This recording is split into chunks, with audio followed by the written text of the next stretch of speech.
साथियों, आज मैं आपके सामने कुछ महत्वपूर्ण जानकारी रखना चाहूँगा। सबसे पहले रिज़र्वेशन के रेफरेंस में महत्वपूर्ण जो बात है वो बात मैं यहाँ पर रखना चाहूँगा। खास करके हमारे लोगों के बीच में जब रिज़र्वेशन को लेके, आरक्षण को लेके जब डायलॉग होता है और बहुत सारे लोग उसका विरोध करने वाले लोग मिलते हैं,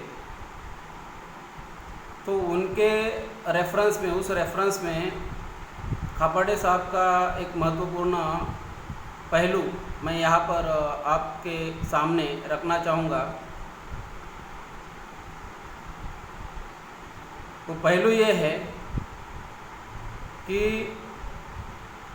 स्कूल, कॉलेज, यूनिवर्सिटी में हमें ये पढ़ाया जाता है कि बेसिक नीड क्या है। बेसिक नीड के बारे में पढ़ाया जाता है। तो basic need food, cloth, shelter, ये बेसिक नीड है, ऐसा बताया जाता है, ऐसा पढ़ाया जाता है। फूड, क्लॉथ, शेल्टर ये बेसिक नीड है। रोटी, कपड़ा, मकान ये बेसिक नीड है। तो अगर रोटी, कपड़ा, मकान ये बेसिक नीड है और ये 2000 साल से हमारे लोगों को मिल रहा था, बेसिक नीड है, ऐसा स्कूल, कॉलेज, यूनिवर्सिटी में पढ़ाया जाता है और ये मिल रहा है, तो ये बेसिक नीड ये ब्राह्मण, क्षत्रिय, वैश्य इनको भी मिल रहा था। और हमारे जो लोग हैं, शूद्र, अनटचेबल, आदिवासी और आज की तारीख में माइनॉरिटीज़ लोग हैं, SC, ST, OBCs and minorities के लोगों को मिल रहा था। खास करके अगर वर्ण व्यवस्था में देखा जाए तो ब्राह्मण, क्षत्रिय, वैश्य को भी मिल रहा था और शूद्र, अनटचेबल, आदिवासी लोगों को भी मिल रहा था रोटी, कपड़ा, मकान। तो ब्राह्मण, क्षत्रिय, वैश्य ये लोग फॉरवर्ड क्यों हैं और हम शूद्र, अनटचेबल, आदिवासी ये लोग बैकवर्ड क्यों हैं? ये सबसे बड़ा सवाल है। स्कूल, कॉलेज, यूनिवर्सिटी में ये पढ़ाया जाता है कि फूड, क्लोथ, शेल्टर ये बेसिक नीड है। तो यहाँ पर समझने लायक ये बात है कि रोटी, कपड़ा, मकान ये तो जेल में भी मिलता है। आपको जेल के कपड़े मिलेंगे, जेल का शेल्टर मिलेगा और जेल में आपको रोटी मिलेगी। तो ये तो रोटी, कपड़ा, मकान जेल में भी मिलेगा। तो रोटी, कपड़ा, मकान ये हमारी बेसिक नीड नहीं है जो कि स्कूल, कॉलेज, यूनिवर्सिटी में पढ़ाया जाता है। ये बेसिक नीड नहीं है। बेसिक नीड क्या है? अगर बेसिक नीड के बारे में देखेंगे तो एजुकेशन बेसिक नीड है, जो कि 2000 साल से इसकी मोनोपोली ब्राह्मण के पास थी। प्रोटेक्शन बेसिक नीड है। सिक्योरिटी, प्रोटेक्शन ये बेसिक नीड है। वेल्थ ये बेसिक नीड है। ये तीनों ब्राह्मण के पास, ब्राह्मण, क्षत्रिय, वैश्य के पास है। मतलब मनुस्मृति के माध्यम से, धर्म ग्रंथों के माध्यम से ये जो फंडामेंटल रिक्वायरमेंट है लोगों का, वो रिक्वायरमेंट इनके पास है। और शूद्र के पास क्या है? सेवा करना। अनटचेबल, आदिवासी इनके पास क्या है? कुछ भी नहीं। तो ये अधिकार वंचित लोग, ये अधिकार वंचित रखा इन्हें, 2000 साल से इन लोगों को अधिकार वंचित रखा। तो बेसिक नीड के बारे में अगर देखा जाए तो 2000 साल से एजुकेशन हमारे पास नहीं था, 2000 साल से प्रोटेक्शन का राइट हमारे पास नहीं था। मैंने इसके पहले के वीडियो में मैंने ये बताया था, complete disarmament of the Shudras and untouchable. 2000 साल से हमारे शूद्राज एंड अनटचेबल को डिसआर्म किया था। वो खुद की रक्षा नहीं कर सकता, खुद का प्रोटेक्शन नहीं कर सकता। जो खुद का प्रोटेक्शन नहीं कर सकता उसके ऊपर अन्याय अत्याचार अनगिनत होना ही तय है। तो ये व्यवस्था ने ये निर्माण किया, ये व्यवस्था ने उनके ऊपर थोप दिया। थोपने के बाद मतलब कि wealth, ban on the Shudras and untouchable, acquiring property and wealth, ये भी मैंने कहा था। Complete subjugation and suppression of the women, 5-6 point थे। उसमें फर्स्ट पॉइंट है the cardinal principle of philosophy of Brahmanism are 6। उसमें पहला पॉइंट है graded inequality between the different classes. 1, complete disarmament of the Shudras and untouchable.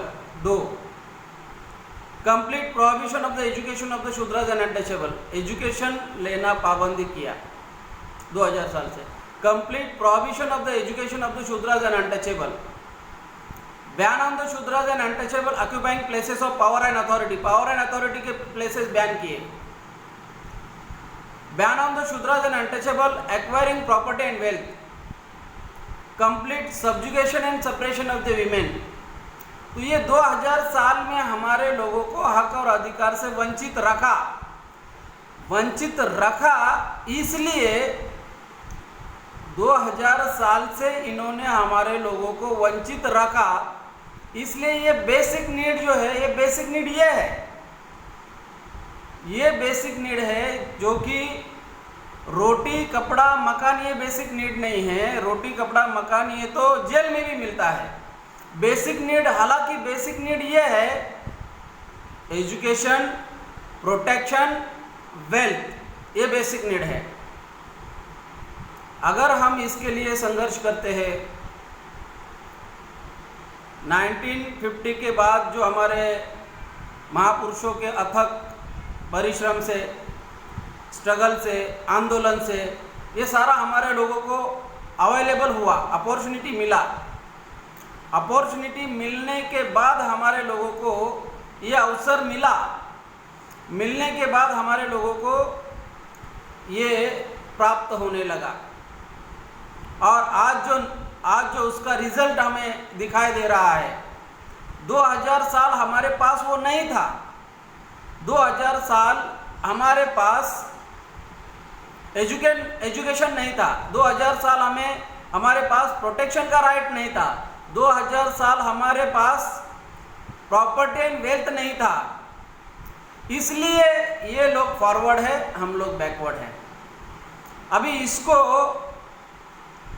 इस सिचुएशन को अगर देखा जाए तो बाबा साहब का जो 26 जनवरी 1950 का जो सेंटेंस है, उसको अगर हम देखेंगे, उसका अगर एनालिसिस करेंगे, 26 नवंबर 1949 का, वहाँ पर वो बोलते हैं on 26 January 1950 we are going to enter into life of contradiction.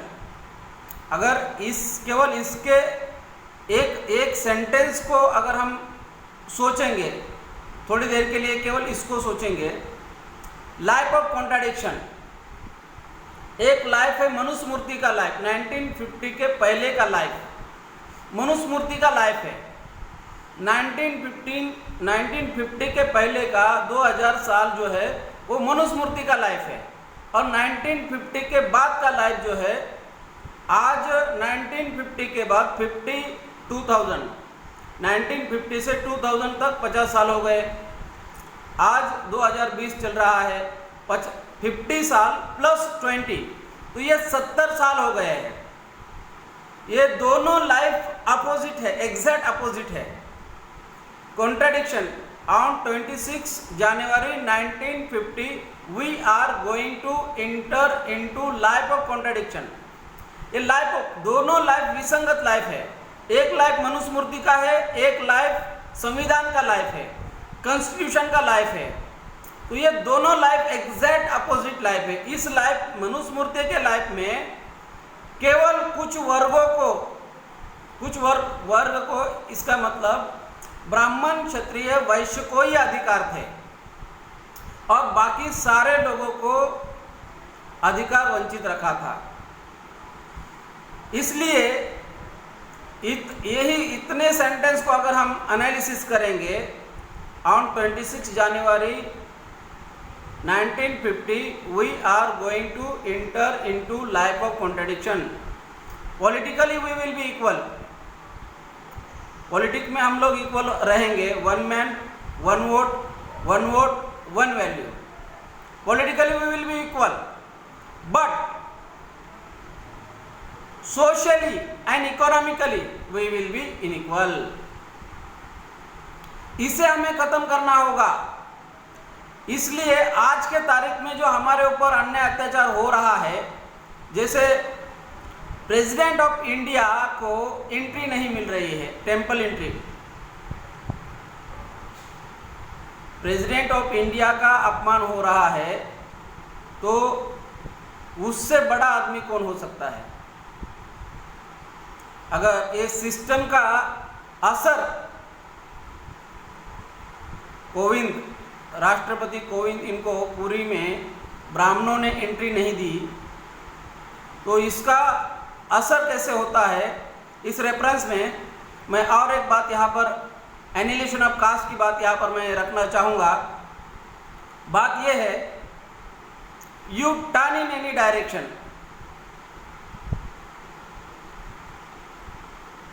you turn in any direction, caste is monster which crosses your path। आप कौन से भी डायरेक्शन में चले जाओ, आप कौन से भी डायरेक्शन में चलते रहो, you turn in any direction you like, caste is monster which crosses your path। Caste जो है वो राक्षस है, वो आपके रास्ते में आता ही रहेगा। Caste is monster which crosses your path. You can not have political reform, you can not have economical reform, you can not have political reform, you can not have economic reform unless you kill this monster. जब तक हम इस monster को, इस राक्षस को खत्म नहीं करते, तब तक ये समस्या हमारी बरकरार रहेगी। ये समस्या कब तक बरकरार रहेगी? जब तक हम इस मॉन्स्टर को, कास्ट सिस्टम को खत्म नहीं करते, तब तक ये समस्या बरकरार रहेगी। चाहे हम कौन से भी डायरेक्शन में कहीं पर भी रहो, चाहे हम, जैसे मैंने एग्जाम्पल दिया था KR नारायणन का, मैंने एग्जाम्पल दिया था डेप्यूटी प्राइम मिनिस्टर बाबू जगजीवन का, IAS अधिकारी, IPS ऑफिसर, इन सारे लोगों को व्यवस्था में, अगर ये दुश्मनों की व्यवस्था में अपनी व्यवस्था ये लोग एडजस्टमेंट करेंगे, अगर ये अपनी व्यवस्था बनाएंगे, तो इनका अकेले का भला होगा। इनका अकेले का भला होगा, समाज का भला नहीं होगा। इसलिए U turn in any direction, this is the only truth that saying, this is the only truth that saying is that, this is the only truth that saying is that U turn any direction like caste is monster which crosses your path, you cannot have economic reform। economic reform मतलब आर्थिक क्रांति नहीं हो सकती।